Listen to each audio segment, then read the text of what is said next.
Oui, on reste debout. On reste debout. Bonjour à tous. Bonjour, mesdames et messieurs les commissaires aux comptes.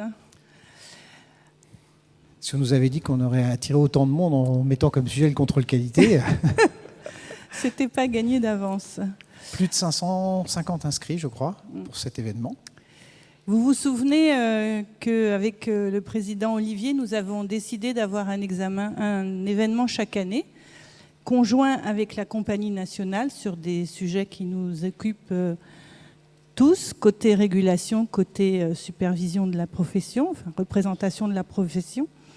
Vous vous souvenez que l'année dernière, c'était M. Decou Paolini que nous accueillions ici à la Maison de la Chimie. Il venait nous présenter son projet d'ordonnance de transposition de la directive CSRD. Depuis, elle est entrée en vigueur et elle a trouvé à s'appliquer. Nous pouvons tous en témoigner, côté régulation et côté commissaire aux comptes, qui vous êtes emparés en nombre de la nouvelle opportunité de votre profession en passant les 90 heures de ce que nous appelons le visa durabilité. Et conjointement avec le président Olivier, nous avons choisi cette année le contrôle qualité.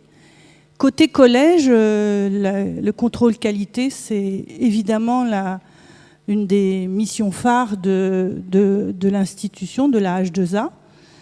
Mais c'est quelque chose que nous partageons avec vous parce que vous savez, je l'ai dit déjà dès le début de mon mandat, je suis très attachée à la convention que nous avons signée avec la Compagnie nationale pour déléguer aux professionnels en exercice une partie des contrôles non EIP que nous effectuons.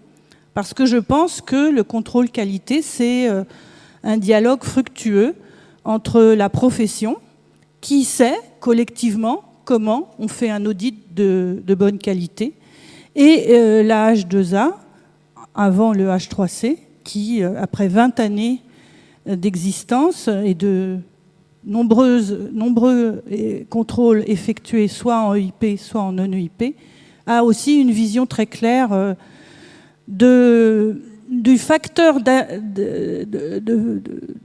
qualité que ça représente, que ces contrôles. Et puis le fait que nous avons l'un et l'autre conscience que c'est dans le dialogue entre le régulateur et la profession qu'on ajuste toutes les questions d'audit complexes qui peuvent se produire et se rencontrer au fil de votre exercice professionnel, et que le collège, évidemment, voit lorsque, de temps en temps, des observations sont faites par les contrôleurs sur la qualité de votre travail pour voir comment on peut, ensemble, faire progresser tout cela. D'où le sujet que nous avons choisi avec le président Olivier pour cet après-midi. Merci Madame le Président. Effectivement, merci d'avoir encore une fois accepté qu'on réalise ensemble cet événement. Merci à vous d'être présents aujourd'hui. C'est important parce que ces moments, finalement, cette tradition maintenant de se retrouver annuellement pour porter un sujet d'importance pour la profession nécessite effectivement qu'on se mobilise. Et donc on est très heureux de vous accueillir aujourd'hui pour parler du contrôle qualité. Alors pourquoi ce thème du contrôle qualité qu'on a choisi quasiment il y a un an? Parce qu'il y avait aussi 3 grands sujets. D'abord, le sujet d'une évolution de la taxonomie, on en parlera dans cet après-midi, qui nous intéresse tous. Je pense que les codes couleurs du CP ou les notes, à mon avis, sont peut-être à revoir. Et donc il y avait une annonce qui avait été faite de se dire, tiens, c'est peut-être pas inintéressant de revoir la taxonomie, la façon dont on aborde ce contrôle qualité et l'évaluation qui en est faite. Il y avait aussi énormément de questions qui émergeaient sur l'idée de... que va-t-il se passer en termes de contrôle qualité du fait de l'arrivée des missions de durabilité? Et donc forcément, on est très ravis. Il y a encore eu une nouvelle, arrivée de nouveaux CAC verts récemment, il y a quelques jours. Hier, j'en ai encore signé, je sais pas, 150. Ouais. Donc les 300, 400, 500, 600, 1000 confrères qui vont être amenés demain à pouvoir réaliser ces missions se posent forcément naturellement la question, dans un premier temps, de réaliser ces missions, mais derrière, de ce que pourra être la façon dont ça va être contrôlé, la bienveillance qui est nécessaire à ces démarches nouvelles que celle de la mission d'audit de durabilité. Et puis, un troisième point qui me semblait aussi essentiel, c'est que Vous l'avez très bien dit, Madame le Président, le contrôle qualité est juste essentiel pour notre profession. C'est important. C'est un élément qui participe à la démarche de progrès, qui permet aussi à chacun d'entre nous de nous positionner, de savoir justement où on en est. Et ça permet aussi de repositionner des sujets de fond sur le jugement professionnel, sa place par rapport à l'interprétation qu'il peut y avoir sur le contrôle qualité. Ça permet aussi de se poser des questions sur le déroulement des contrôles qualité, comment la dimension pédagogique doit être au cœur de nos préoccupations. Je pense que c'est l'essentiel de cette démarche et que ça ne doit pas être vécu justement et ça ne doit pas être appréhendé comme un élément sanction. Et donc c'était intéressant, au travers, vous verrez, les questionnaires et les études qu'on a menées, de refaire un point sur comment se déroule le contrôle qualité aujourd'hui, comment on peut l'améliorer, comment il est perçu par la profession, et donc de se poser un petit peu dans un moment finalement un peu clé, un virage que prend la profession par rapport à l'extension, le changement d'intervention et ses domaines d'intervention. Donc plein de sujets à aborder qui vont être très bien couverts par les tables rondes. On espère que justement vous retournerez chez vous ce soir avec beaucoup de réponses par rapport à tous ces sujets. En tout cas, on vous le souhaite. Et puis, n'hésitez pas, bien sûr, comme d'habitude, à nous poser des questions, soit après l'événement, soit si on a un espace à un moment donné, pour que vous puissiez justement traiter et répondre à des points spécifiques si ça s'avère nécessaire. Merci encore pour donc votre venue et puis on va très vite passer la parole à nos intervenants qui vont être ravis qu'on ait mis 10 minutes et pas 15 minutes, donc on a récupéré les 5 minutes qui manquaient et donc je vous invite à venir pour démarrer la première table ronde. Bon après-midi à tous. Merci.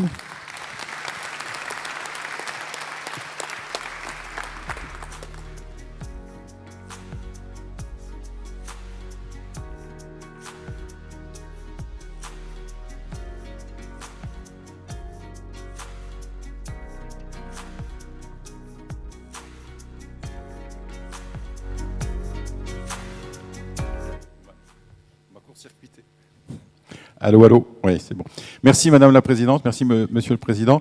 Il est vrai que quand il y a un an, vous m'avez parlé, je me souviens parfaitement, c'était à l'Assemblée Générale de la Compagnie Régionale des Commissaires aux Comptes de Besançon-Dijon, vous m'avez parlé de ce projet de table ronde. J'étais loin d'imaginer qu'il y aurait autant de participants. Et je vous en remercie, chers consoeurs, chers confrères, chers toutes, chers tous. Bienvenue pour cette première table ronde. Alors même si on m'a fait remarquer à juste titre que elle n'avait de ronde que le nom, puisqu'elle était plutôt rectangulaire. Le fil conducteur de cette présentation, c'est qu'est-ce qui permet à un contrôle d'activité d'être réussi. Alors, évidemment, la richesse des échanges, les progrès apportés dans l'organisation, dans les procédures, dans les diligences relatives à l'audit de chaque mandat, sont des signes probablement de réussite.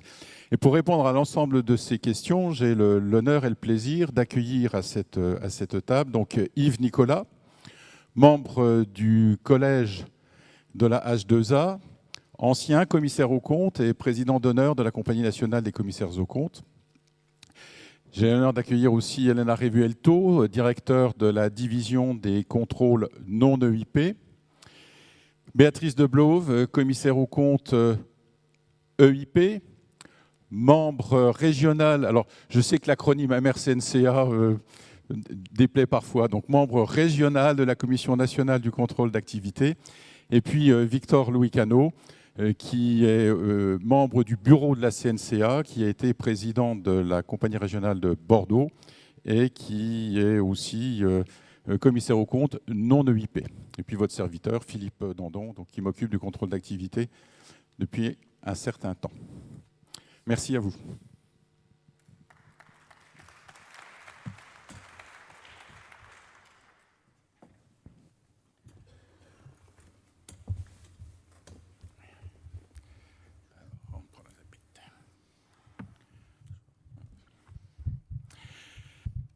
Donc cette table ronde s'appuie sur les réponses que vous avez apportées aux questionnaires qui ont été adressés par la CNCC à l'ensemble de la profession. Là aussi, une grande surprise de ma part, et je vous en remercie tous.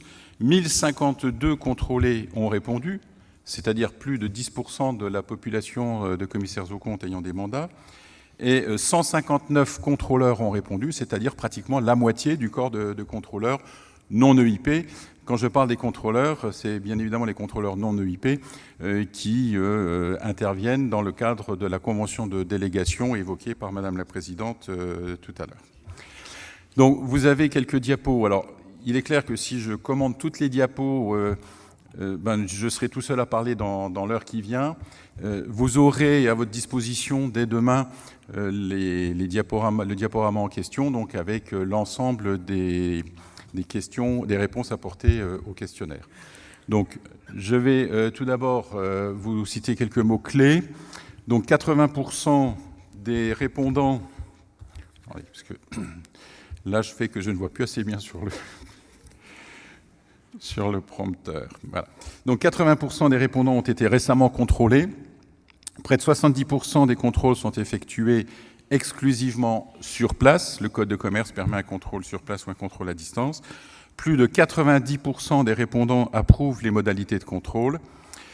90% jugent la dimension pédagogique du contrôle satisfaisante à très satisfaisante. Près de 80% pensent avoir progressé sur l'exécution des missions après avoir été contrôlés. Et enfin, plus de 90% des répondants estiment que le pré-rapport rendu est conforme à la synthèse orale. Donc vous voyez, globalement, nous avons un taux de satisfaction très, très élevé. Bien sûr, des axes d'amélioration, des insuffisances, voire des défaillances sont relevés par les pourcentages qui permettent d'atteindre 100, mais globalement, le contrôle d'activité donne plutôt satisfaction. Alors, le contrôle, les répondants ont été contrôlés pour 80% d'entre eux sur les 3 dernières années, programme 2021, 2022, 2023. Le nombre de mandats détenus, il représente à peu près la population. Et vous notez aussi que dans les répondants qui ont des mandats EIP, 10% ont répondu, 90% des mandats non EIP, ce qui représente à peu près le nombre de contrôles, puisque schématiquement, on est par an à 750 contrôles non EIP et environ 70 contrôles EIP. Donc cohérence, donc l'ensemble de la population des contrôlés a émis des réponses à ce questionnaire. Les confrères considèrent dans l'ensemble que la modalité de contrôle appliquée était adaptée à leur typologie. Et ils ont été contrôlés, notamment compte tenu des nombres et de la délégation, de la convention de délégation, à 66% par un contrôleur praticien, par 2 contrôleurs praticiens pour les unités de contrôle plus importantes, par 1 ou plusieurs contrôleurs de la H2A. Donc là, on est dans le monde essentiellement de l'EIP, même si ponctuellement, les contrôleurs H2A peuvent intervenir sur des cabinets non EIP.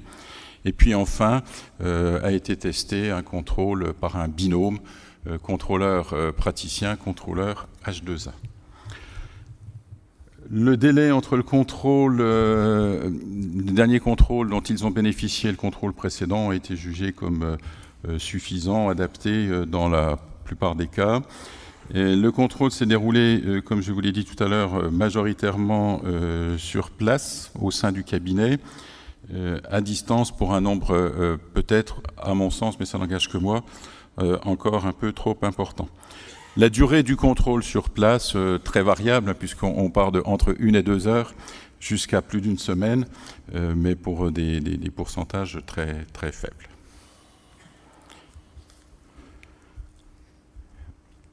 Le contrôle commence maintenant par un échange préalable, ce qui était le cas dans 75% des cas. On peut noter que malheureusement, pour un quart des contrôles réalisés, il n'y a pas eu cet échange préalable introduit dans la démarche il y a quelques années. Un autre point, quand j'ai débuté dans la profession, j'étais parfois ému du fait que l'on signalait ou contrôlait les mandats qui allaient faire l'objet du contrôle, mais ça fait partie de la règle du jeu aujourd'hui. Et dans 70% des cas, les mandats qui allaient faire l'objet d'un contrôle ont été indiqués au commissaire aux comptes dans une proportion, enfin dans un délai variable, puisque ça peut aller de la veille à plus de 2 semaines. Les contrôleurs ont expliqué aux contrôlés, dans la plupart des cas, les modalités qui étaient applicables. Et les contrôlés ont été, pour beaucoup d'entre eux, accompagnés, ce qui me semble bien, par un collaborateur, un chef de mission, Ils sont restés présents lors du contrôle sur place pour une très grande durée, hein, puisque 85% ont été présents pendant le contrôle et pour 2/3 tout le temps du contrôle.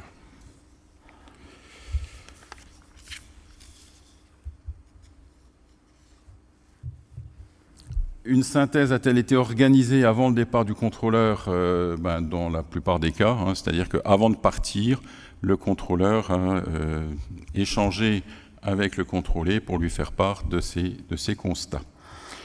Et ensuite, alors il est parfois reproché au temps de s'écouler longtemps entre le contrôle et le compte-rendu du contrôle, le pré-rapport. Mais vous voyez que ce délai était considéré comme correct dans plus de 4 cas sur 5. Et dans la majorité des cas, le pré-rapport était parfaitement en phase avec les conclusions qui avaient été présentées de manière orale lors du contrôle. Voilà, alors il y a encore d'autres diapos que je présenterai par la suite, mais après ces premiers constats, Elena, est-ce que vous pourriez nous rappeler comment s'organise un contrôle d'activité, nous indiquer les modalités de planification, tant pour l'EIP que pour le non-EIP? Bien, je vais le faire avec grand plaisir. Alors tout d'abord, il faut quand même avoir en tête que le contrôle d'activité, qu'il soit fait pour un cabinet dit EIP ou un cabinet dit non-EIP, il est organisé selon les principes qui s'appliquent à tous. D'abord, c'est le collège de la H2A qui, lui, va décider des orientations, des contrôles, et qui sont des orientations annuelles. Et ce sont des orientations qui seront appliquées pour un contrôle donné. Alors, elles peuvent être... en général, elles sont données en début d'année, pour vous donner un ordre de calendrier dans le temps, parce qu'effectivement, un contrôle, ce n'est pas juste une rencontre contrôleur-contrôlé, mais évidemment, ça s'inscrit dans une organisation qui est un peu plus large. Donc c'est ce que j'essaye là de vous dresser, et ensuite on passera à des choses un peu plus précises. En deuxième lieu, il faut identifier une liste d'unités de contrôle, qu'on appelle aussi cabinet, hein, bien sûr. Ces listes d'unités de contrôle, elles sont donc identifiées par la H2A également, en fonction d'une approche par les risques. Donc, approche par les risques qui n'a cessé d'être remise à niveau, actualisée, et qui fera l'objet évidemment d'une actualisation au fil de nos avancements. À la suite de l'identification des unités de contrôle, nous avons depuis 2021 déterminé des modalités différentes de réalisation des contrôles. Alors, ces modalités sont au nombre de 6. Elles viennent remplacer le contrôle unique qui existait au préalable avant 2021 et dans lequel étaient simultanément et systématiquement contrôlées les procédures du cabinet, les mandats du cabinet et éventuellement, le cas échéant, le suivi des constats du précédent contrôle. Donc dès lors qu'il y a une modalité aujourd'hui qui est appliquée à l'occasion d'un contrôle d'une unité de contrôle, d'un cabinet, eh bien cela est considéré répondre à l'obligation triennale ou sexennale d'un contrôle. Toutes les modalités de contrôle, donc si on peut les rappeler, on les rappellera tout à l'heure brièvement, toutes ces modalités de contrôle, qu'elles soient appliquées seules à l'occasion d'un contrôle ou qu'elles soient appliquées à plusieurs, enfin on peut appliquer plusieurs modalités de contrôle lorsqu'on contrôle un cabinet, eh bien, à partir de ce moment-là, on considère qu'il y a un contrôle. Et toutes les modalités de contrôle sont équivalentes. Il n'y a pas de sous-catégorie et toutes les modalités sont considérées comme faisant lieu à un contrôle d'activité d'un cabinet. Une fois que tout le contrôle est réalisé, ça donne lieu obligatoirement à une restitution écrite des résultats. Et cette restitution est soumise à une procédure contradictoire qui est extrêmement importante et qui est primordiale dans un contrôle. Pour finir, lorsqu'un contrôle est réalisé, ça ne s'arrête pas là, l'ensemble des résultats individuels des contrôles va faire l'objet d'une analyse par la H2A. Et cette analyse va conduire à décider des suites à donner à chacun des contrôles. Les décisions qui sont prises en la matière sont prises par la formation d'examen des contrôles de la H2A. Et vous avez donc différentes suites qui peuvent être décidées, passant de la lettre de fin de contrôle jusqu'à l'émission d'une recommandation, voire l'ouverture d'une enquête. Ce n'est pas l'objectif. En termes de modalités, donc, je vous rappelle qu'il y en a 6. Le contrôle complet qui équivaut à ce qui existait auparavant, avant 2021, dès qu'on contrôlait un cabinet, dans lequel on va systématiquement et cumulativement contrôler les procédures, les mandats et suivre les constats des précédents contrôles. Vous avez sinon la modalité contrôle des procédures, au cours de laquelle peuvent être examinées l'ensemble des procédures d'un cabinet ou bien une partie. Et vous avez la modalité suivi des constats qui donc va faire un petit focus, un focus peut-être très important pour certains des cabinets sur ce qui a été amélioré parce que ça compte. Vous avez la modalité contrôle de mandat, la modalité contrôle spot qui est une modalité qui vise un élément précis qu'on aimerait voir vérifié par un contrôleur, et la modalité contrôle par entretien qui est une modalité à part entière et qui est absolument indispensable de considérer en tant que telle, parce que la modalité contrôle par entretien, elle s'adresse essentiellement à des cabinets que l'on connaît, à des cabinets qu'on a déjà évalués et qui, normalement, ne présentent aucun risque particulier et qui, en fait, n'ont pas énormément d'heures de commissariat aux comptes, ne font pas énormément d'audits. Donc, elle s'adresse d'abord en premier lieu, à une population de cabinets qui est connue et qui n'appelle pas d'examen particulier ou d'appréciation qui nous mettrait la puce à l'oreille quant au risque qu'il présente de faire de la mauvaise qualité quand le cabinet exécute sa mission légale. Et donc à partir de ce moment-là, cette modalité, elle peut, tout à fait trouver sa place pour justement, à partir d'entretiens bien menés avec les signataires de ces cabinets-là, pouvoir s'assurer qu'en réalité, on n'a pas face à nous un cabinet qui présenterait des risques qu'on n'aurait pas décelés dans un précédent contrôle. Elle peut aussi s'appliquer pour des cas un petit peu particuliers, mais on ne va pas en parler parce que la généralisation d'un contrôle par entretien, c'est vraiment pour confirmer que le niveau de risque de défaut de qualité d'un cabinet, il est en effet faible. C'est ça l'objectif. Donc c'est une modalité à part entière. Ensuite, en termes d'organisation, nous avons deux modes d'organisation différentes, le contrôle d'un cabinet EIP et le contrôle d'un cabinet non EIP. Le contrôle d'un cabinet non EIP, il est à la fois réalisé par la H2A, mais essentiellement mis en œuvre dans le cadre de la délégation des contrôles. Le contrôle des cabinets EIP est réservé spécifiquement à des contrôleurs de la H2A, et ce sont des contrôles qui sont réalisés tout au long de l'année.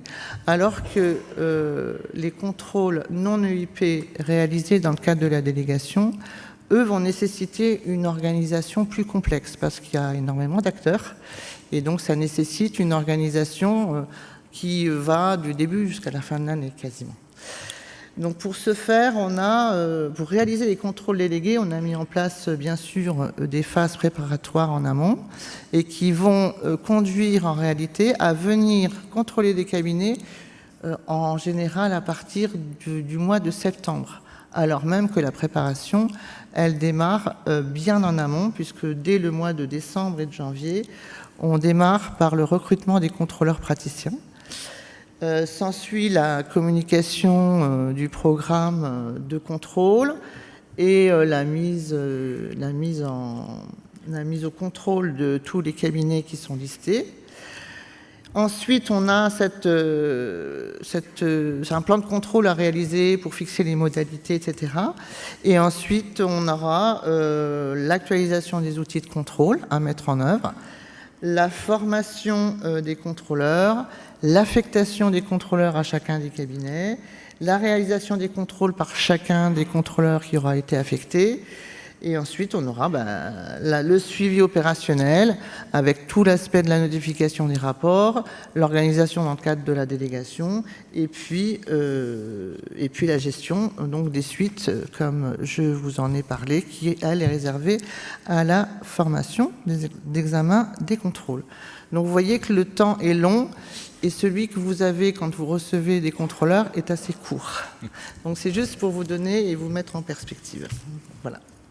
Merci beaucoup, Elena, pour ces éléments de réponse. Alors, à titre d'information, par rapport au déroulé, l'affectation des contrôleurs vient d'être finalisée pour le programme 2024, donc pour les contrôleurs qui seraient dans la salle. La suite, donc le démarrage des contrôles, va bientôt être initié. Béatrice, quelle réaction par rapport à ces éléments de réponse, aussi bien dans le monde de l'EIP que tu connais en tant que cabinet EIP, que dans le monde du non-EIP que tu suis en tant que MRCNCA? Alors, je vais commencer par le monde EIP. Donc, comme l'a rappelé Elena, pour les contrôles des cabinets EIP, les contrôles se répartissent sur toute l'année. Donc, le programme 2024 a déjà bien commencé et il s'achèvera au premier trimestre 2025. Bon, il est évident qu'à certaines périodes, janvier, février notamment, mais aussi en juillet pour les semestriels, bon, toutes les équipes sont chez les clients, donc l'intervention de la H2A sur les mandats est quasi impossible, je dirais, mais la H2A en tient compte dans la mesure du possible pour planifier ces contrôles. Maintenant, avec les nouvelles modalités de contrôle qu'a expliqué Elena, le H2A gagne en souplesse parce que les contrôleurs peuvent éventuellement dissocier les contrôles, la revue des procédures d'une part et la revue des mandats d'autre part. Donc, pour les cabinets EIP qui sont contrôlés au moins tous les 3 ans, voire tous les ans pour certains cabinets, la H2A a la possibilité d'alterner un contrôle complet une année, puis un contrôle ciblé l'année suivante, ce qui fait que d'une année sur l'autre, pour un cabinet EIP, la H2A n'intervient pas tout le temps à la même époque et sur la même durée. Voilà. Pour les cabinets non EIP, bon, c'est aussi une très grosse organisation, comme l'a rappelé Elena, puisqu'il y a environ 750 contrôles non EIP chaque année. Elena a parlé de la planification et du déroulement, qui effectivement, la planification prend du temps. Néanmoins, les contrôlés, parfois, ou les contrôleurs trouvent que les contrôles démarrent un peu tard. Là, ça va démarrer donc mi-septembre, fin septembre. Par le passé, on arrivait à démarrer en juillet, mais ce qui implique évidemment d'anticiper tout le processus de planification, que ce soit les formations, la sélection des contrôleurs. Voilà, donc ça, c'est effectivement quelque chose qui est demandé et qui serait peut-être apprécié par le monde non EIP. La revue des rapports prend aussi du temps, parce qu'on a un souci d'harmonisation entre les différents contrôleurs et entre les différentes régions. C'est pourquoi, lorsque la conclusion d'un contrôle est défavorable, le pré-rapport est revu par la Commission nationale du contrôle d'activité et par la H2A avant d'être définitif. Donc toute cette partie contradictoire prend du temps mais est indispensable. D'ailleurs, on peut rappeler à cet effet qu'il faut systématiquement répondre au pré-rapport, que l'on soit d'accord ou pas d'ailleurs. Merci Béatrice. Donc effectivement, sur le démarrage du contrôle, et comme je viens de le préciser, l'affectation venant d'être finalisée, c'est difficile de démarrer avant fin septembre, début octobre. On voudrait et on s'y essaye, et croyez bien que tant la H2A que la CNCC œuvrent ou essaient d'œuvrer dans ce sens. C'est vrai que l'organisation et les différentes étapes font qu'il est parfois difficile d'avancer, de commencer plus tôt. Je reviens sur quelques constats, Elena, que j'ai mentionnés rapidement dans la présentation partielle du diaporama. Donc l'échange préalable au contrôle dans 75% des cas, la liste des dossiers contrôlés communiqués préalablement dans 70% des cas. Alors je me permets de relativiser peut-être un tout petit peu, puisque dans le cadre de la modalité contrôle par entretien, la liste des mandats contrôlés n'est pas diffusée puisqu'il n'y a pas en tant que tel de contrôle de mandat. Donc le 70% est à pondérer de l'importance de chaque programme annuel du nombre de contrôles par entretien. Et le contrôle à distance dans 14% des cas, étant entendu que la notion de contrôle par entretien n'implique pas, bien au contraire, un contrôle à distance. Moi, je me répète, mais je suis un fervent adepte du contrôle sur place. C'est quand même ce qui permet de donner une plus grande richesse aux échanges. Donc, Elena, pouvez-vous nous dire comment s'organise concrètement un contrôle?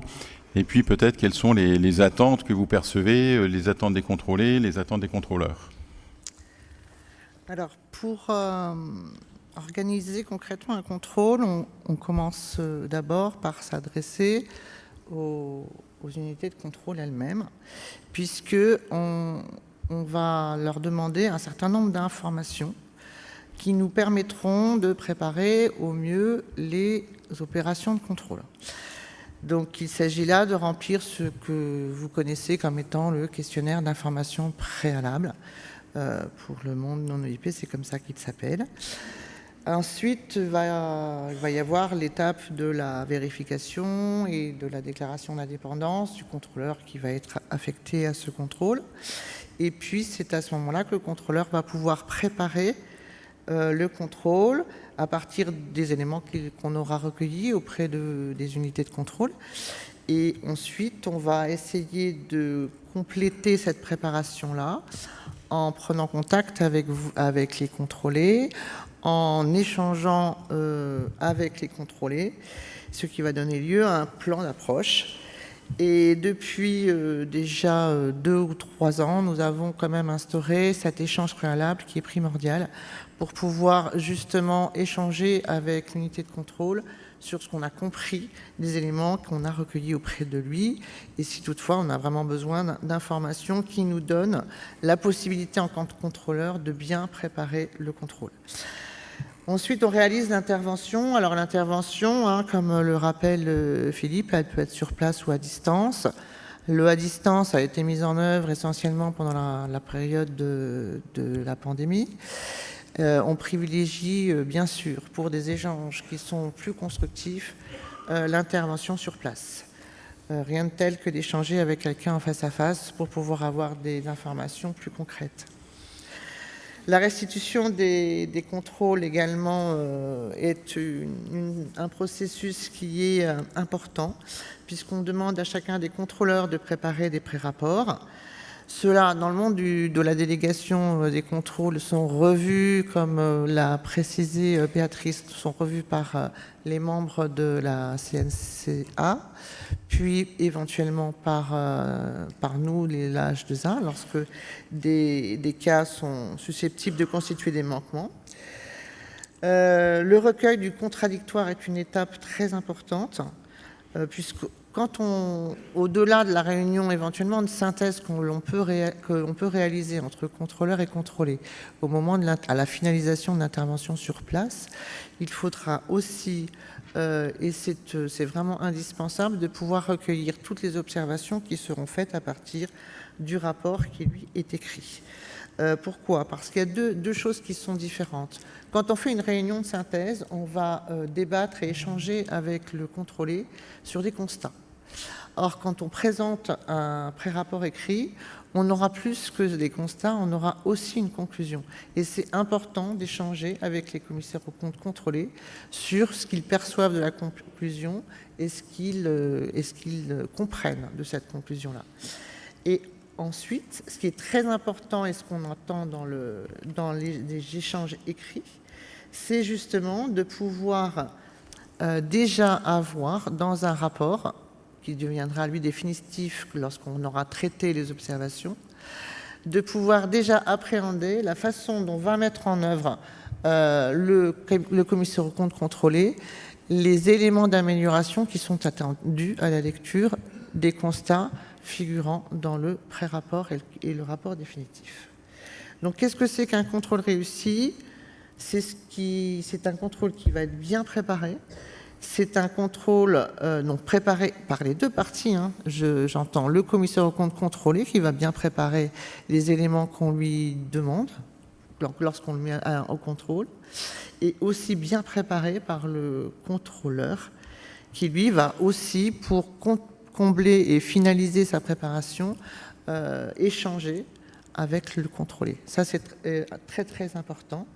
Et les échanges vont aller jusqu'à la réponse écrite du commissaire aux comptes contrôlé qui doit, elle, pouvoir nous donner une appréciation de la façon dont sont accueillis les éléments qu'il vient de lire et la façon dont il envisage de les prendre en compte dans la suite de son activité pour essayer de mettre en place des mesures correctives et d'améliorer la qualité de son audit.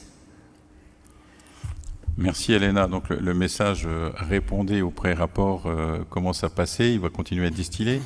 Victor, en tant que membre du bureau de la CNCA, et j'en sais quelque chose, tu supervises un certain nombre de dossiers. À minima, tu as un regard sur un plus grand nombre encore. Quel est ton regard sur ce point-là ?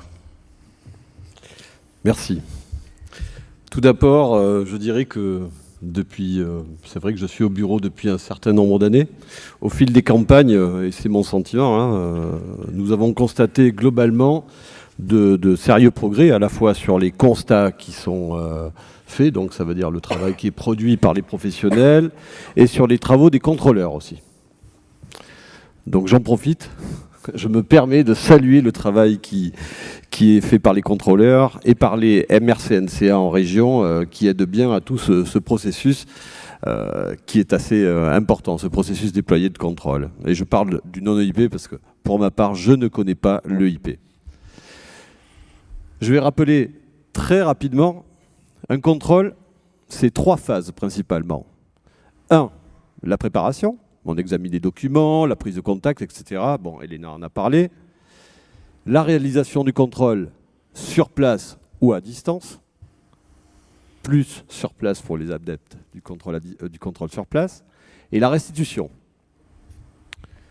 L'échange au stade de la phase 1 est très très important, car il va permettre de compléter, je dis bien compléter ce que l'on a reçu par écrit, le QIP, l'EDA, etc., de compléter la compréhension générale de l'unité de contrôle, de son organisation.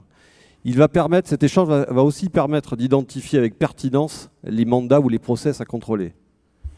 Il va aussi permettre de prendre connaissance des difficultés du professionnel dans l'exercice de son activité. On sait tous que actuellement les problématiques de recrutement, de turnover, au bout d'un moment, ça cause des problématiques dans la qualité de nos travaux ou la qualité des travaux que l'on espère réaliser.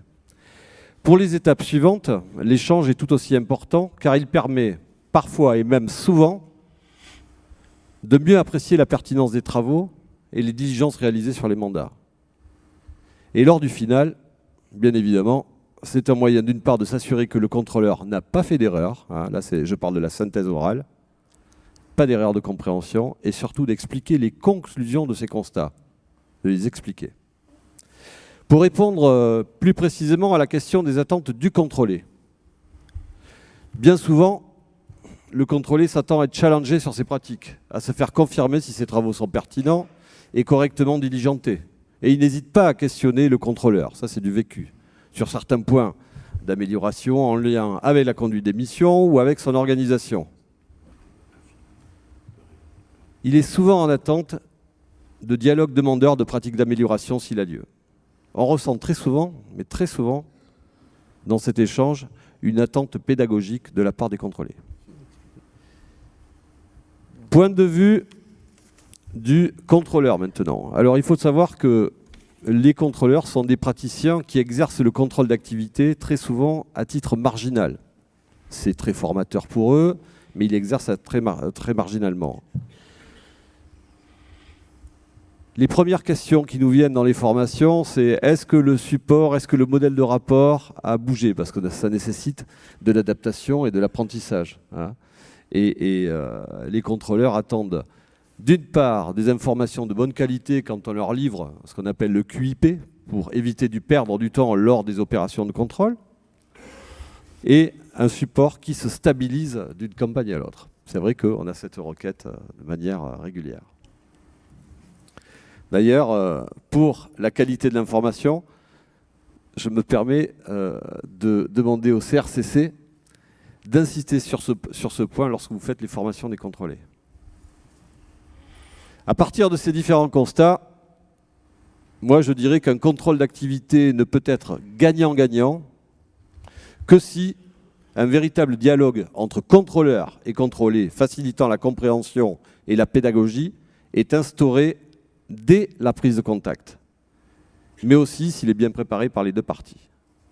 L'aspect pédagogique, et j'insiste, est très important à la fois pour le contrôler, puisqu'il va apprendre, ça va lui fournir de l'information, ça va lui confirmer des points, mais aussi pour le contrôleur, puisqu'il a un sentiment d'utilité. Ça aura servi à quelque chose. Voilà, et je dirais, pour finir, que dans bien des cas, il est regrettable que les contrôlés ne répondent pas au contrôle par un courrier en précisant, et Elena l'a dit tout à l'heure, hein, quels sont les moyens de remédiation qu'ils vont mettre en œuvre pour corriger certains points et surtout pour faire part de leurs intentions de progrès. Merci Victor. Yves, je compte sur toi pour dire aussi qu'il faut répondre au pré-rapport. Je vous rappelle, hein, parce que je ne l'ai pas dit, enfin je vous rappelle, je ne l'ai pas dit en préalable, mais il y avait une diapo pour vous informer. Vous pouvez bien évidemment poser des questions via le système Slido, dont nous avons connaissance soit en direct, soit en régie, et nous essaierons d'y répondre dans le quart d'heure de questions-réponses. Je reviens... Si je peux me permettre, pour les mandats EIP, les contrôles EIP, parce que là on a parlé beaucoup de contrôles non EIP, en fait le principe est le même, les échanges sont primordiaux, et surtout ce qui fait un contrôle réussi, c'est vraiment l'anticipation. Donc anticiper la préparation des documents, QIP et autres, anticiper la planification des réunions sur les procédures, sur les mandats, et à ce moment-là, c'est vraiment important. Et puis privilégier les échanges avant, pendant et après le contrôle. C'est d'autant plus vrai qu'il y a plusieurs contrôleurs pour les cabinets EIP, plusieurs dossiers contrôlés en même temps. Donc c'est important d'avoir une vue d'ensemble sur l'avancement du contrôle et pas découvrir à la fin les problèmes, s'il y en a. Voilà. Merci pour ce complément, Béatrice. Bon, je vous rappelle que l'on parle toujours de bénéficier d'un contrôle, hein, même si parfois ça crispe un peu. Mais pour être gagnant-gagnant, ce qui vient d'être dit et rappelé est important. Il faut anticiper, échanger. Donc je reviens un peu au questionnaire. Donc fin du questionnaire posé aux contrôlés. Et donc on insiste. Avez-vous fait part de vos observations écrites dans le délai d'1 mois après la réception du pré-rapport? Mais il y a quand même presque un tiers des cas dans lesquels le contrôlé n'a pas répondu aux commentaires, aux conclusions formulées dans le pré-rapport.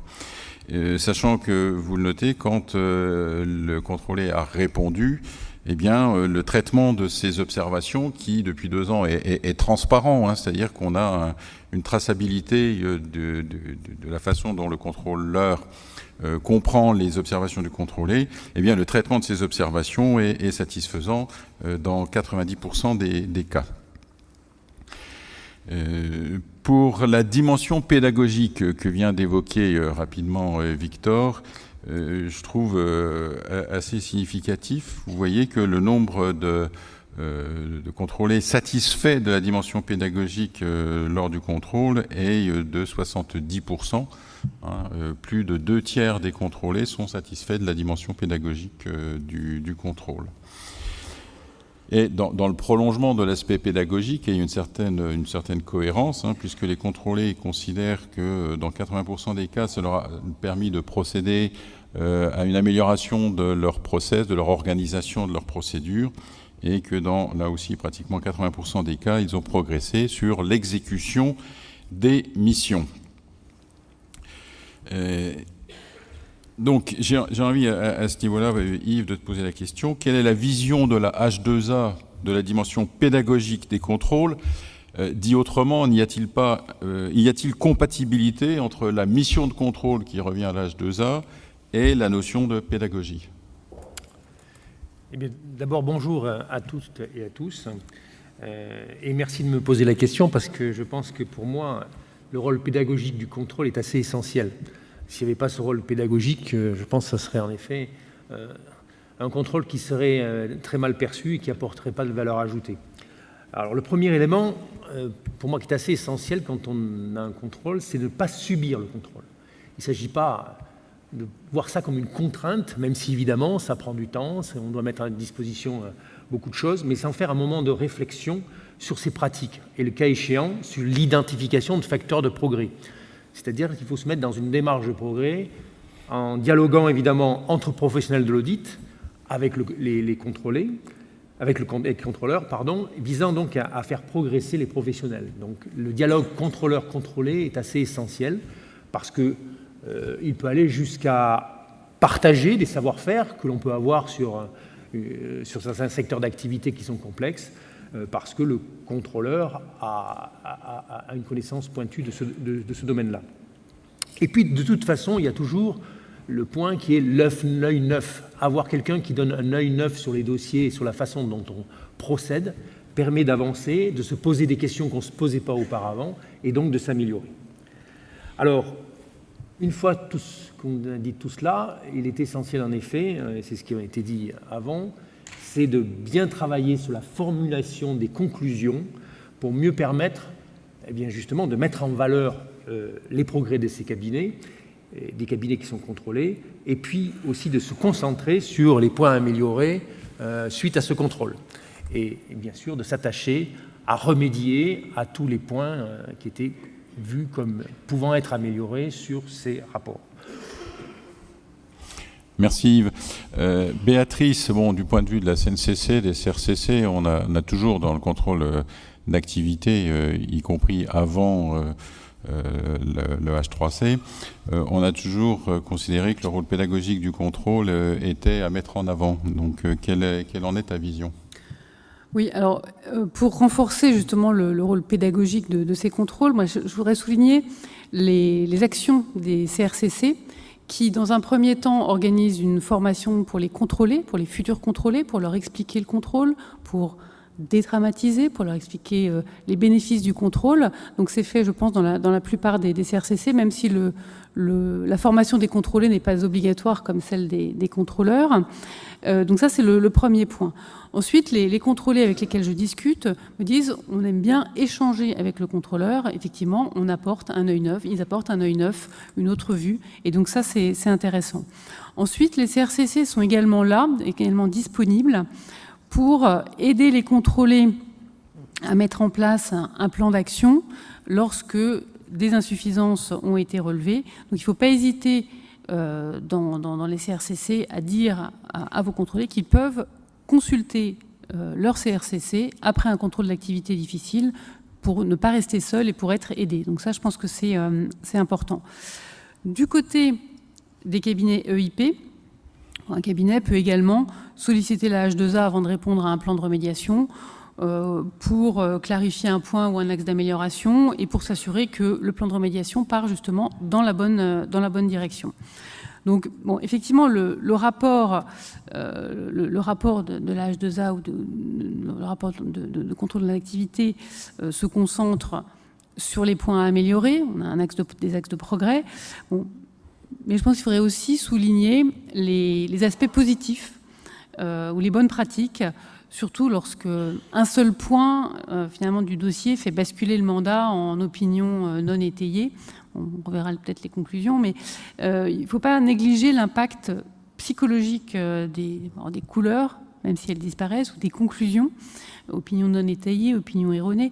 Ça peut être dévastateur sur les équipes, hein, parce que lorsque les équipes ont passé des centaines, voire des milliers d'heures sur un dossier, et que les contrôleurs concluent en 1 ou 2 semaines que l'opinion n'est pas étayée, les équipes ont vraiment un sentiment d'échec. Ils prennent cette conclusion comme une injustice, comme ils ne comprennent pas forcément. Donc, il ne faut pas oublier que nos talents, c'est quand même nos forces vives pour mener à bien nos missions. L'attractivité et la rétention des talents, c'est un enjeu clé pour la profession. Donc, le régulateur, bien sûr, est là pour superviser, pour contrôler, pour faire progresser la profession. Mais je pense qu'il ne faut pas oublier que ces inspections ne doivent pas décourager nos talents. Voilà. Mais je suis sûre que la deuxième table ronde proposera des solutions en ce sens. Et qu'avec la durabilité, on aura plein de talents nouveaux à tirer. Mais voilà. je reviens sur ce que tu as dit. Donc, n'hésitez pas à échanger avec vos élus. Alors, qu'il n'y ait pas d'ambiguïté. Hein, le président d'une compagnie régionale et mon président qui est dans la salle pourrait le confirmer, ne sont en aucun cas destinataires des rapports, donc des conclusions des contrôles d'activité. Mais rien n'interdit à un contrôlé de prendre la tâche de son président et puis de lui dire voilà. Je sais que dans ma compagnie, il y a quelques années, eh bien, on avait facilité un accompagnement d'un confrère à l'issue d'un contrôle en lui disant écoute, enfin, suite à sa demande, hein, bien sûr, mais la meilleure solution, c'est peut-être de t'aider un peu sur un mandat. Donc, la porte de vos élus est ouverte. Si vous le permettez, je vais passer alors aux réponses des contrôleurs praticiens. Alors, le découpage avec l'ouverture sur des questions est discutable. Mais donc sur les réponses de nos contrôleurs, et je profite de cette diapo pour les remercier. Si la délégation qu'évoquait Madame la Présidente tout à l'heure, elle y est très attachée, est réussie, c'est grâce à vous.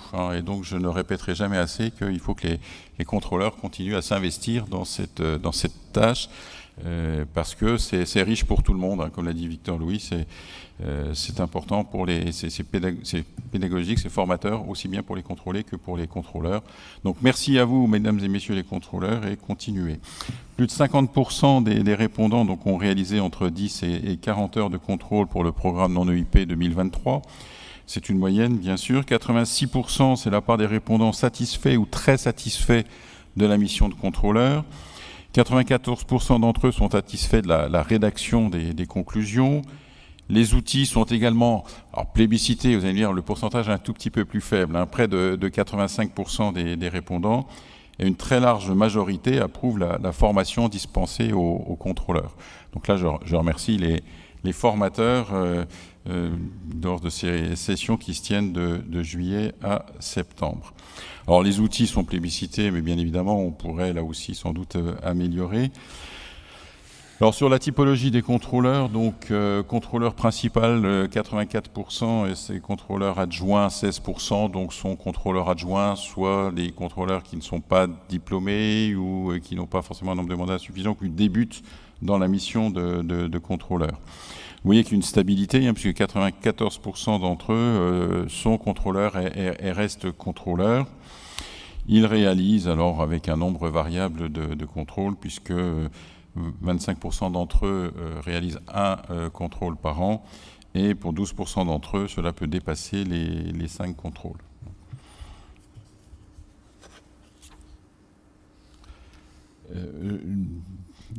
Elena a rappelé tout à l'heure quelles étaient les différentes modalités. Donc vous avez ici le nombre de contrôles selon chacune des modalités. Alors le contrôle par entretien avait un peu été développé, mis en avant sur 2022. Sur 2023, alors, qu'il n'y ait pas de confusion, parce que je me suis peut-être mal exprimé tout à l'heure, mais un contrôle, il n'y a pas de lien entre la modalité de contrôle et le fait que le contrôle soit à distance ou en présentiel. Un contrôle par entretien peut très bien s'envisager en présentiel et un contrôle de mandat à distance dans l'absolu. En tout cas, le Code de commerce le permet. Et l'augmentation du nombre de contrôles par entretien, c'est une modalité à part entière. Donc il n'y a pas de lien entre une volonté peut-être affichée, en tout cas clairement émise en 2023, d'augmenter le nombre de contrôles par entretien, avec une volonté d'augmenter le nombre de contrôles à distance.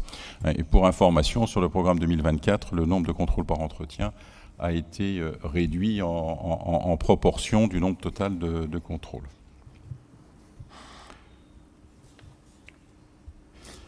La formation donc dispensée aux contrôleurs, vous voyez, c'est pratiquement à sans faute, puisque 96% des contrôleurs sont satisfaits des formations. Et les outils, le pourcentage est un peu plus faible. Il est vrai que la matrice, alors c'est du Word, mais enfin moi je suis loin d'être un informaticien génial, bien au contraire. Et donc c'est du Word, mais relativement facile d'accès. Je crois que les outils, et notamment la matrice de compte rendu, donc du pré-rapport et du rapport, sont quand même plutôt bien faits. Et ont comme objectif de permettre d'harmoniser les restitutions. Et donc, ils sont bien perçus pour 84% d'entre vous, même si, bien évidemment, on peut toujours aller plus loin, envisager une automatisation peut-être plus grande d'un certain nombre de composantes du contrôle. Est-ce que les contrôleurs ont rencontré des difficultés lors de leur contrôle en 2023 ? Là, on a un pourcentage relativement élevé, je dirais un tiers ont éprouvé des difficultés. Alors, si on fait le lien avec ce qui a été évoqué précédemment, notamment par Béatrice, on voudrait commencer plus tôt. Le corollaire, c'est qu'au niveau de l'organisation, quand on commence nos contrôles dans le monde du non-EIP, puisque bien évidemment, ici, je ne rends absolument pas compte du contrôle EIP, puisque là, c'est piloté entièrement par l'H2A, mais au niveau du contrôle non-EIP, dans l'organisation, il est vrai que lorsqu'on a son programme de travail, la liste des contrôles qui nous sont confiés, eh bien, si c'est fin septembre, ça peut compliquer l'organisation du contrôle. Avec le contrôlé, peut-être qu'on reviendra, mais sur l'obstacle mis ou la réticence des contrôlés qui font que ça rend parfois difficile le contrôle. Au niveau de la rédaction du pré-rapport, c'est cohérent avec un tiers de non satisfaits sur les outils, lors de la revue du pré-rapport ou après avec la revue de la H2A.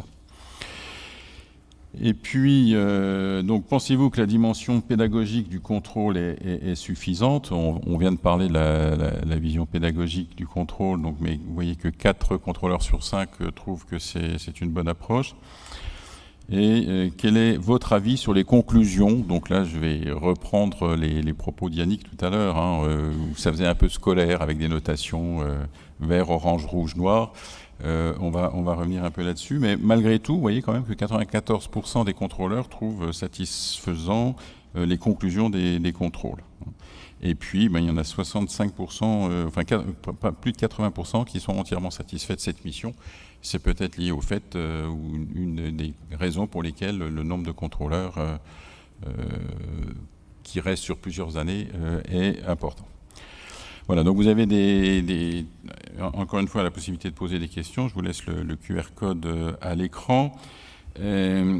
Victor, je voudrais m'attarder un peu sur les conclusions des contrôles. Ce point nous concerne, alors bien que je vienne de présenter le questionnaire des contrôleurs, mais ce point ne concerne bien sûr pas que les contrôleurs. Jusqu'en 2022, pour le monde du non-EIP, on avait des conclusions vert, orange, rouge, noir. C'est encore vrai aujourd'hui pour le monde de l'EIP. Dans l'inconscient collectif, on n'y peut rien. Vert, orange, rouge, c'est les feux tricolores, donc noir, c'est très grave. Donc, j'ai été d'ailleurs à de nombreuses reprises interpellé sur ce sujet. J'ai une conclusion noire, est-ce que c'est grave, docteur ? Donc, Victor, quelle est ta vision sur les conclusions des contrôles ? Les conclusions. Donc, effectivement, tout le monde m'entend, moi je ne m'entends pas là. Oui, monsieur. Effectivement, Philippe, les couleurs ont disparu pour le contrôle non EIP. Le noir, qui pouvait être perçu comme très grave, concerne plutôt, tout le monde le sait, le cas de l'opinion erronée. Cependant, dans de nombreux cas, on a eu ce qu'on appelait des noirs pas graves. C'était notamment les cas où le dossier avait été traité parfaitement, presque parfaitement, mais avec une finition loupée, puisque les états financiers qui étaient joints au rapport n'étaient pas en conformité avec les textes, hein, et notamment c'était le cas extrêmement typique de l'alias fiscal avec sans la colonne N-1. Donc là, c'est un loupé dans la finition, malheureusement, alors que le travail a été fait correctement. Pour ma part, moi je pense que l'opinion non étayée que l'on peut rencontrer dans le cadre d'un dossier vide ou d'un dossier très incomplet qui comporte de nombreuses défaillances est presque plus grave qu'une opinion erronée, hein, tout aussi problématique. Concernant la classification, personnellement, moi je ne suis pas très fan des couleurs, puisqu'on a eu des débats au sein de notre commission, arriver à classer certains qui étaient orange, voire orange sanguin, et on ne savait pas quelle était la limite, la ligne jaune, où ça basculait dans le rouge. Donc parfois, ça peut être même perçu un peu inéquitable, hein, quelqu'un qui a un orange sanguin et quelqu'un qui a un rouge. Donc moi, je ne suis pas très fan. Je préfère les constats, et je parle que du non-EIP, hein, que les constats qui sont tirés maintenant, les constats avec les points observés, les points qui ont été relevés au cours du contrôle, d'accord ? Et je dirais que dans les conclusions, il y a aussi les points positifs à souligner. Et c'est très important parce que si on veut avoir un tour d'horizon assez complet de l'unité de contrôle, on écrit des choses positives, mais il faut peut-être les souligner davantage, hein, tant sur les mandats que sur les procédures, et notamment sur l'organisation des cabinets, des unités de contrôle, pardon, lorsqu'elles sont de petite taille, préciser également si l'organisation est adaptée à la taille de l'unité de contrôle. En ce qui concerne les équipes, je rejoins tout à fait ce que disait Béatrice tout à l'heure, hein, il faut que le contrôle ne soit pas un facteur de démotivation. L'attractivité de la profession n'est pas simple en ce moment, tout le monde le sait. Donc conserver des talents n'est pas simple. Donc effectivement, rendre le contrôle d'activité pédagogique à la fois pour le contrôle et le signataire, mais aussi pour les équipes est un élément très important, hein, en essayant de les embarquer dans une démarche également de progrès. Voilà, donc il est très important que les équipes perçoivent également les points positifs qui sont écrits dans les rapports. Merci Victor. Yves, de nombreux confrères s'interrogent sur le lien entre la conclusion et leur avenir professionnel. Quelle est l'appréhension du sujet par la haute autorité de l'audit ? En effet, c'est une bonne question. Déjà globalement, et je peux en témoigner, étant membre du collège déjà depuis 2 ou 3 années, le H2A a la volonté de faire progresser la profession. Elle croit à son avenir de la profession, elle croit à la croissance de cette profession. Donc il n'y a pas de sujet sur la question de façon globale. Après, individuellement, quand on regarde évidemment cabinet par cabinet ou personne physique par personne physique, commissaire aux comptes, on peut s'apercevoir en effet que certains ont des dossiers qui, malheureusement, ont besoin d'être largement améliorés. Mais globalement, l'approche du H2A est une approche de bienveillance. Je crois que c'est le mot essentiel qu'il faut retenir. Lors d'un contrôle ou lors d'une revue du contrôle qui a été effectuée, le H2A a une approche de bienveillance. Alors, peut-être que vous n'êtes pas encore bien perçu tous les sigles, parce qu'à la CNCC, il y a beaucoup de sigles, dans la profession, il y a beaucoup de sigles, mais au H2A aussi. Donc, lorsque le H3C est devenu H2A, il s'est passé quand même une chose importante, c'est que la formation qui suivait donc les contrôles, qui s'appelait donc la formation statuant sur les cas individuels, ou FCI, peut-être que vous avez déjà entendu parler de ça, est devenue aujourd'hui, ou a été modifiée dans son approche, est devenue maintenant la FEC, la formation d'examen des contrôles, avec pas du tout le même périmètre, puisque la FCI avait examiné les rapports de contrôle difficiles, les résultats des enquêtes, et pouvait décider l'envoi du confrère à la commission des sanctions. Ce qui n'est pas du tout aujourd'hui le cas de la FEC, puisque la formation d'examen des contrôles n'examine que les contrôles. C'est pour ça d'ailleurs qu'elle s'appelle FEC et pas formation statuant sur les cas individuels. Donc cette FEC a pour but d'examiner les contrôles et éventuellement, en effet, suite à ce qu'elle a vu, peut demander au collège d'étudier la question d'une enquête. Et si cette enquête est décidée, elle est évidemment revue par le collège dans son entièreté, qui peut aboutir, là aussi, à un renvoi vers des sanctions, qui sont revues de façon, pas par le collège maintenant, mais bien sûr par une autre formation externe au H2A, même si elle fait partie du H2A. Donc, ce changement de paradigme est important pour que vous compreniez donc que la FEC, qui est maintenant la formation qui regarde les contrôles qui ont été effectués, a une approche éminemment bienveillante, dont le premier objectif reste l'amélioration de la qualité et l'émission de recommandations. C'est pour ça qu'il est très important que vous perceviez cette approche donc, de qualité qui est dans l'état d'esprit du H2A. Alors, la FEC ne voit pas tous les rapports, bien entendu, seulement ceux nécessitant l'émission de recommandations, voire l'ouverture d'une enquête. Néanmoins, la FEC connaît toute la statistique des contrôles qui ont été effectués et s'aperçoit évidemment de façon évidente que dans la majorité des cas, les dossiers n'ont pas de problème. Ce sont des dossiers qui remplissent tout à fait les normes de qualité exigées. Donc évidemment, la FEC ne regarde que ceux où il y a des problèmes. Alors, vous allez me dire, il y en a beaucoup.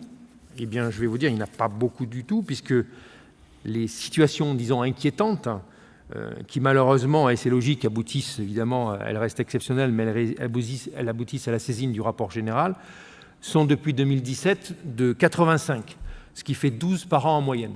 Donc 12 par an en moyenne, suite à un contrôle qualité, la situation du confrère aboutit à une enquête. Et de façon un peu parallèle, depuis 2017, il y a eu 291 recommandations qui sont liées à des dossiers et à des contrôles qui ont été effectués, soit 41 en moyenne. Donc je pense qu'il faut que vous reteniez ces chiffres, 12 et 41, 12 par an en moyenne dossiers suite à des contrôles qui aboutissent à une enquête, et seulement 41 qui aboutissent à des recommandations. Donc ce n'est pas énorme, mais c'est quand même important parce que, évidemment, ce sont les cas les plus difficiles qui doivent absolument faire l'objet de remédiation, c'est-à-dire de correction, pour aboutir à sortir de cet état des lieux et retrouver la qualité nécessaire au dossier.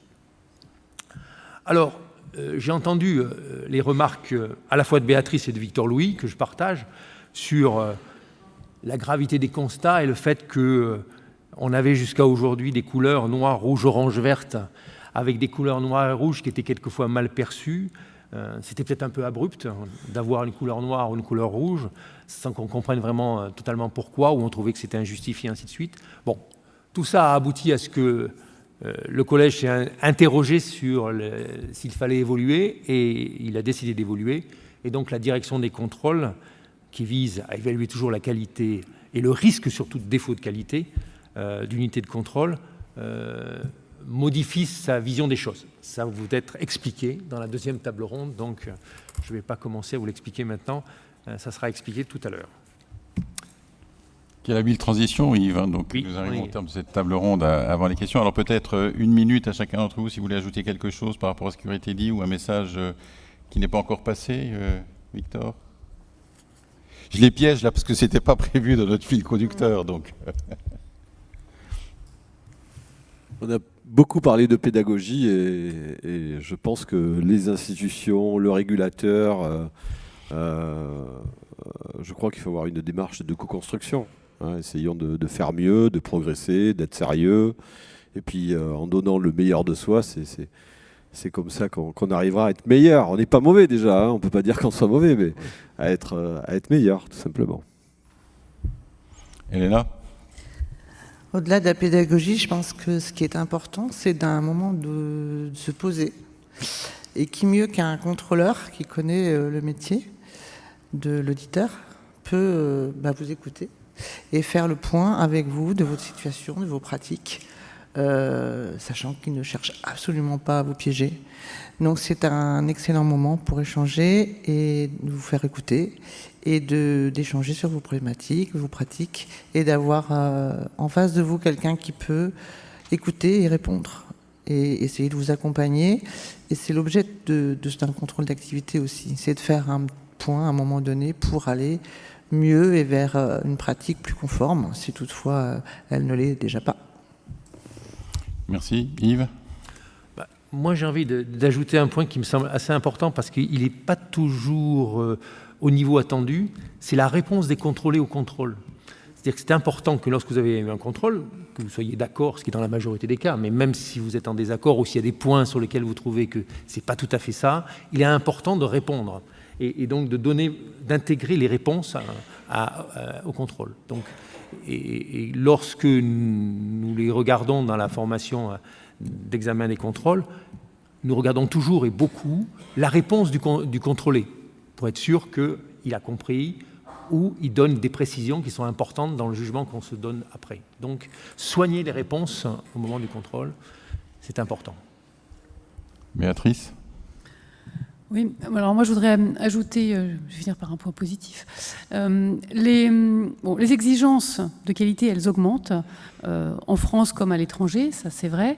Mais ce qu'on constate, c'est que avec l'augmentation de ces exigences, les professionnels vont vers un accroissement de la qualité, une amélioration continue. Donc je pense qu'il faut continuer dans ce domaine. Les professionnels qui ne voulaient pas entrer dans le rang, il y en a qui ont quitté la profession. Et ça, on le voit depuis... ça fait un peu plus de 10 ans que je m'occupe des contrôles qualité à la CRCC de Versailles et du centre. Et on voit qu'il y a quand même une bonne tendance sur les contrôles et sur la volonté de progresser. Donc je pense que ça c'est positif. Voilà. Donc l'effet pédagogique est bien là. Moi, je retiens effectivement les deux mots pédagogie et bienveillance. Donc, vous avez posé un certain nombre de questions, alors je ne peux pas vous garantir de répondre à toutes.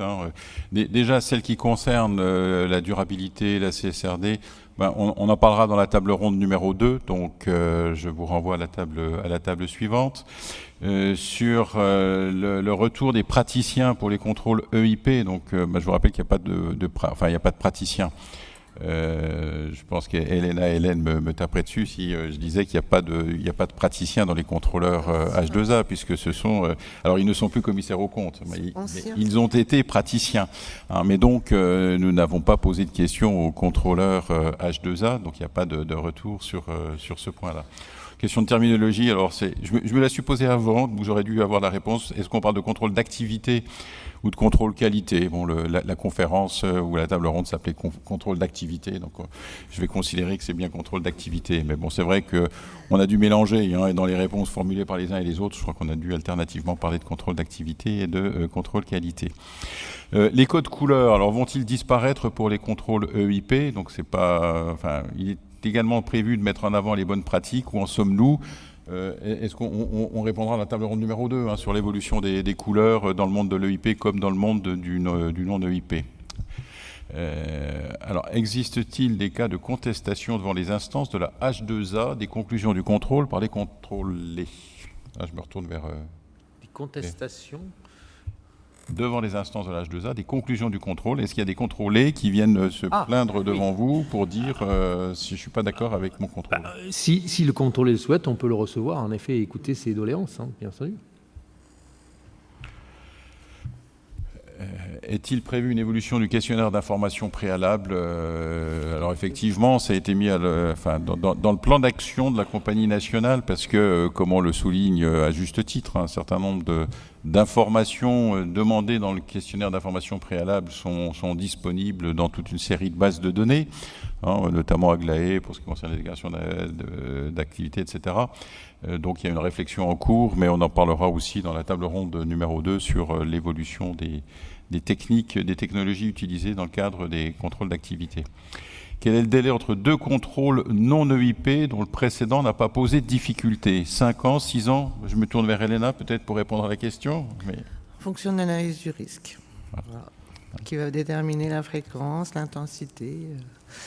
Voilà. Il y a pas de, c'est au moins un contrôle tous les 6 ans. Alors, le code de commerce, en application de la directive européenne, prévoit que chaque confrère soit contrôlé au moins une fois tous les 6 ans. Donc tous les 3 ans, si on est dans le monde dans le monde de l'EIP et qu'on a un mandat dans une grande entreprise, au sens européen du terme. Voilà. Donc après, avec ce qui a été évoqué en première partie par Elena sur les différentes modalités, ça apporte un peu plus de souplesse. Donc effectivement, c'est ce qu'a dit implicitement voire explicitement Elena tout à l'heure, quand les contrôles précédents sont passés sans difficulté, le contrôle sexennal à minima est obligatoire, mais les modalités peuvent être différentes pour s'adapter aux conclusions des contrôles précédents. Alors, l'aspect... Pourquoi le MRCNCA n'est pas notifié aussi des recommandations de la FEC? Cela sera un outil d'optimisation de l'accompagnement des UC. Donc là, les recommandations, c'est entre la H2A et le contrôlé. Contrôlé, absolument. Voilà, point. Donc, il y a pas... Par contre, le contrôlé peut faire partager, s'il en a envie, les conclusions, comme expliqué tout à l'heure. Il peut très bien en parler au président de CRCC ou à d'autres personnes sur lesquelles il voudrait avoir un avis. C'est lui qui décide. Alors Yves, tu as donné des chiffres. Sur les 41 dossiers transmis à la Commission, oui. Ne s'agit-il que du non-EIP ou EIP, non-EIP voilà. Comment ça se partage éventuellement? J'ai pas le... T'as pas? J'ai pas, mais je pense que... Ça concerne les deux. Ça concerne les deux. Pas de raison. Voilà. Bon, après, statistiquement. Voilà. Alors, est-ce qu'il y a des questions que je n'ai pas relevées? Pourquoi une copie du pré-rapport n'est-elle pas envoyée au contrôlé par mail? Cela améliorerait peut-être le taux de réponse et éviterait d'être hors délai. C'est le cas. Oui, il me semble que systématiquement, les échanges entre contrôleurs, contrôlés, MRCNCA se font par mail. Donc, pour moi, c'est envoyé par mail. Ouais. Donc, voilà. Je ne sais pas, vous avez encore le QR code. Donc, si vous avez d'ultimes questions. Sinon, il me reste à remercier... mes 4 répondants, et puis à vous suggérer une pause d'une demi-heure environ pour qu'on reprenne pour la table ronde numéro 2 à 16h30 maximum.